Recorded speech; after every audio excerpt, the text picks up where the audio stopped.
Number 2. My cousin Bob is getting married in California, and I can't decide whether to go. It's a long trip, but I think you'll have a good time. What does the man imply? Number 3. Excuse me, could you bring me a glass of water, please? Sorry, but I'm not a waiter. What does the man mean? Number 4. Got the time? It's a little after 10. What does the woman mean? Number 5. You did an excellent job on that presentation. Thanks. I put a lot of time into it. What does the woman mean? Number 6. Are you ready to go jogging? Almost. I have to warm up first. What does the woman mean? Number 7. I've been calling David for the past half hour, but I keep getting a busy signal. Well, if you don't get him soon, we'll just have to go to the movies without him. Why are the women trying to call David? Number 8. If I don't find my wallet pretty soon, I'm going to have to report it stolen. Hold on. Before you call the campus security office, have you checked your car, all your jacket pockets, everywhere? What does the woman suggest the man do? Number 9. I notice you don't buy your lunch in the cafeteria anymore. When prices went up, I decided to bring my own. Why doesn't the woman buy food in the cafeteria? Number 10. You know, my car hasn't been the same since I bumped into that telephone pole. You'd better have that looked into before you drive to Florida. What does the woman mean? Number 11. Hello? I'd like 2 seats for this evening's show. Sorry, but the performance is already sold out. Would you be interested in something later this week? What does the woman imply? Number 12. That leaky faucet is starting to get to me. What should we do about it? What does the woman want to know? Number 13. Could you please tell me where to find running shoes? Yes, they'd be on the 2nd floor in sporting goods. Where is this conversation probably taking place? Number 14. Mary, did you drop off the roll of film for developing? No, I got Susan to do it. What happened to the roll of film? Number 15. The floor is awfully wet. What happened? No sooner had I gotten into the shower than the phone rang. What does the man imply?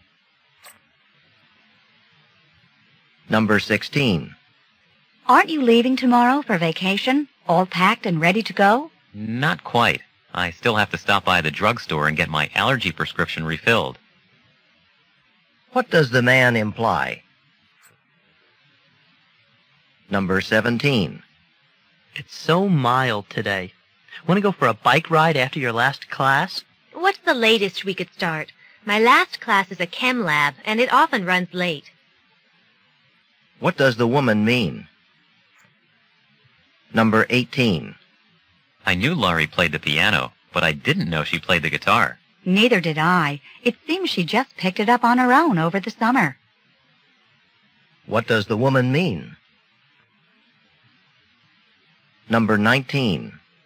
I heard that Parker Electronics is going to be holding interviews on campus next week. Yeah? What day? I'd like to talk to them and drop off my resume. What does the woman want to do? Number 20. You know, some TV channels have been rerunning a lot of comedies from the 60s. What do you think of those old shows? Not much, but then the new ones aren't so great either. What does the man mean? Number 21. Janet, here's the book you loaned me, but I'm a bit embarrassed. I can't seem to find the jacket for it. I would have never even noticed. You're one of the few people who actually returns books to me. What can be inferred from the conversation? Number 22. Did you hear if the debate team is going on to the state competition, or did they get eliminated? Actually, I haven't been following their progress this year. What does the man imply? Number 23. I want to take comparative anatomy this year, but according to the requirements, I have to have taken the introductory biology course first. Ask the professor if he can take them simultaneously. All he can do is say no. What does the woman suggest the man do? Number 24. If I can get Brian to pay back the money I lent him last week, I could get that new tennis racket. I hope you have better luck than I did. What does the woman imply? Number 25. I hear you're quite proficient on the violin. I'm pretty rusty after all these years.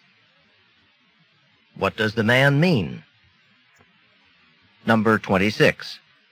I really want to see the play at the outdoor theater tonight. Will you come with me? You know I hate battling all those mosquitoes. But if you have your heart set on it. What can be inferred about the man? Number 27. Have you visited the new exhibit? Not yet, but it'll be at the Student Center until June. What does the man imply? Number 28. I have to be at the dentist at 7:30 tomorrow morning. Then you won't miss any classes. What does the woman imply? Number 29. I'm taking up a collection for the jazz band. Would you like to give? Just a minute while I get my wallet. What will the woman probably do next? 30. Your cousins just called. They're stranded at the beach. So they didn't manage to get a lift after all. What had the woman assumed about her cousins? Now we will begin Part B with the first conversation. Questions 31 through 34. Listen to a conversation between two students. Hey, Karen, looks like you got some sun this weekend. Yeah, I guess so. I spent the weekend at the beach. Oh, yeah? That's great. Where'd you stay? Some friends of my parents live out there, and they invited me for as long as I wanted to stay. So what are you doing back here already? Oh, I have a paper I need to work on, and I just couldn't do any serious studying at the beach. I don't blame you.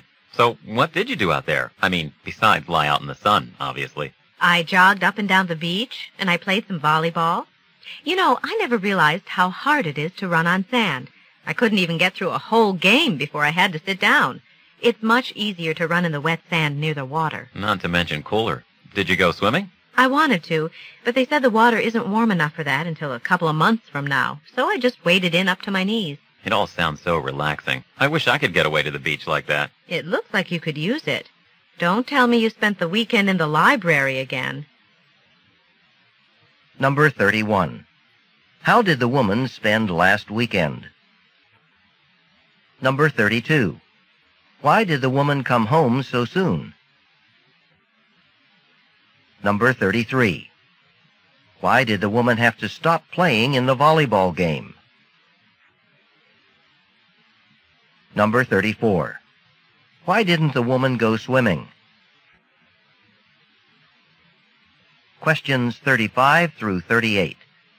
Listen to a conversation between a graduate student and her biology professor. Thanks for stopping by, Anne. I'd like to talk to you about a research project I thought you might be interested in. A friend of mine is working at Yellowstone National Park this summer. Yellowstone? I've always wanted to spend some time out in Wyoming. Wait till you hear what the project is. She's working with the buffalo population. The herds have been increasing in size lately, which is good in theory. Yeah, but I thought they were in danger of becoming extinct. Well, apparently, because of all the winter tourists, paths are created in the snow. More buffalo are surviving the harsh winters because the paths make it easier for the buffalo to move around and find food. But it turns out that some of the herds are infected with a bacteria. Oh, yeah, I heard about that. Brucella abortus. Right. It's been around for quite a while. Yes, it has. And because the buffalo population is increasing, they've been roaming more than usual, and the disease has begun to spread to the cattle ranches that border the park. That's bad news. Isn't that the disease that causes animals to abort their young? Yes, and it's caused a lot of controversy. Some of the ranchers even want to destroy the buffalo herds. That's awful. Have they made much progress with the research? So far, they've been collecting tissue samples from dead buffalo to see if the bacteria is present. I'd really be interested in working on this.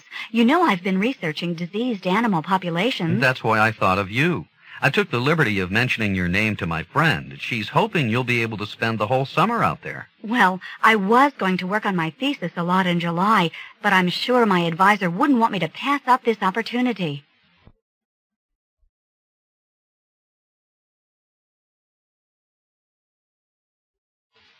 Number 35.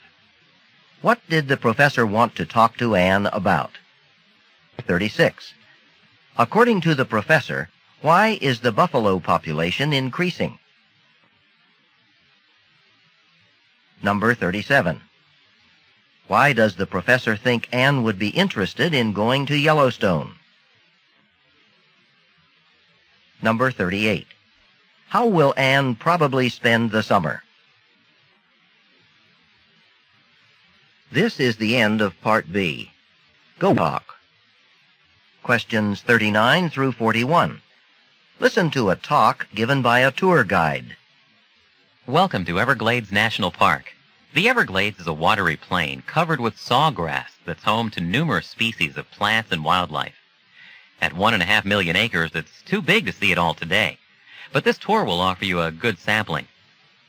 Our tour bus will stop first at Taylor Slough. This is a good place to start because it's home to many of the plants and animals typically associated with the Everglades. You'll see many exotic birds and, of course, our world-famous alligators. Don't worry, there's a boardwalk that goes across the marsh so you can look down at the animals in the water from a safe distance. The boardwalk is high enough to give you a great view of the sawgrass prairie. From there, we'll head to some other marshy and even jungle-like areas that feature wonderful tropical plant life. For those of you who'd like a closer view of the sawgrass prairie, you might consider renting a canoe sometime during your visit here. However, don't do this unless you have a very good sense of direction and can negotiate your way through tall grass. We'd hate to have to come looking for you. You have the good fortune of being here in the winter, the best time of year to visit. During the spring and summer, the mosquitoes will just about eat you alive. Right now, they're not so bothersome, but you'll still want to use an insect repellent. Number 39. What is the main purpose of the tour? Number 40. What does the speaker imply about paddling across the water in a canoe? Number 41. Why is it good to visit the Everglades in the winter? Questions 42 through 46. Listen to a talk given by an astronaut.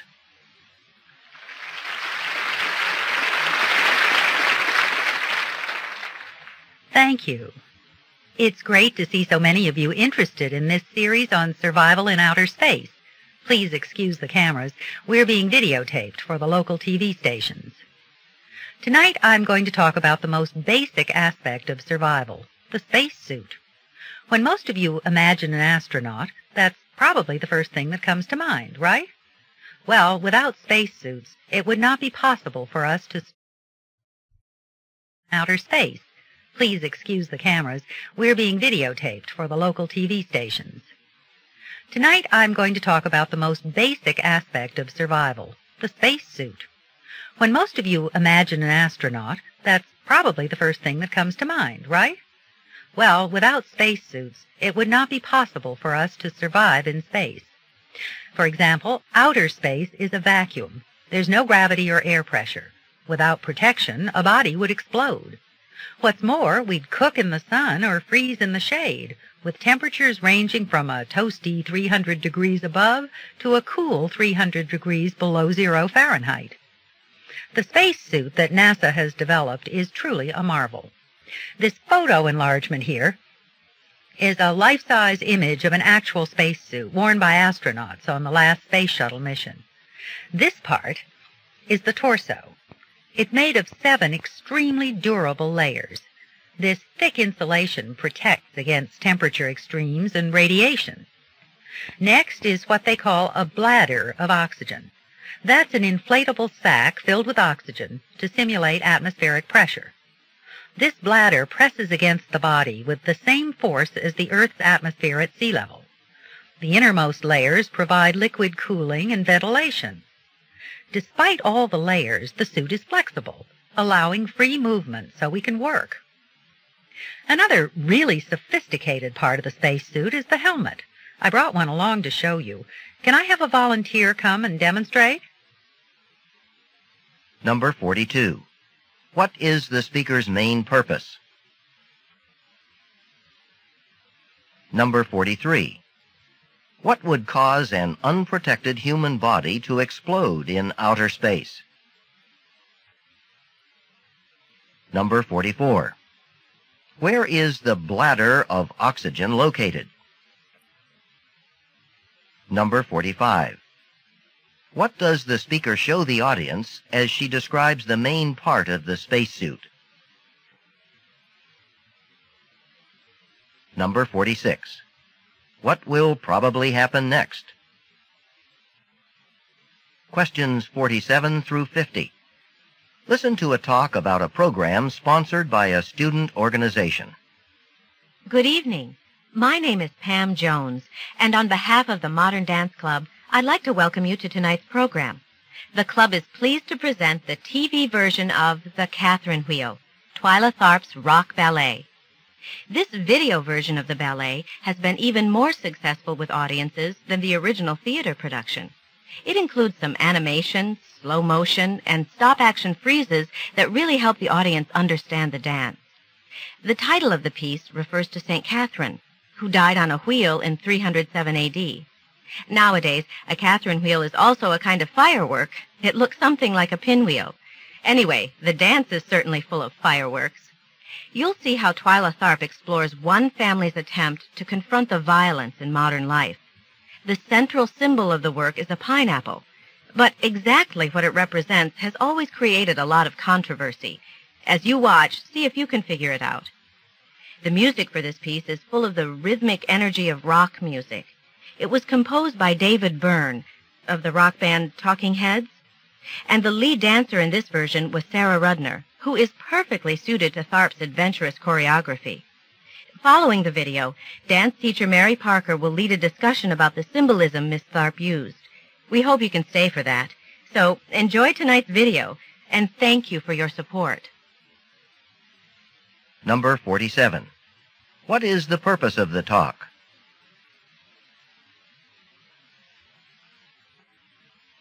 Number 48. Why was the video version of the dance more successful than the theater production? Number 49. What kind of music is the dance performed to? Number 50. What will probably be included in the discussion after the program?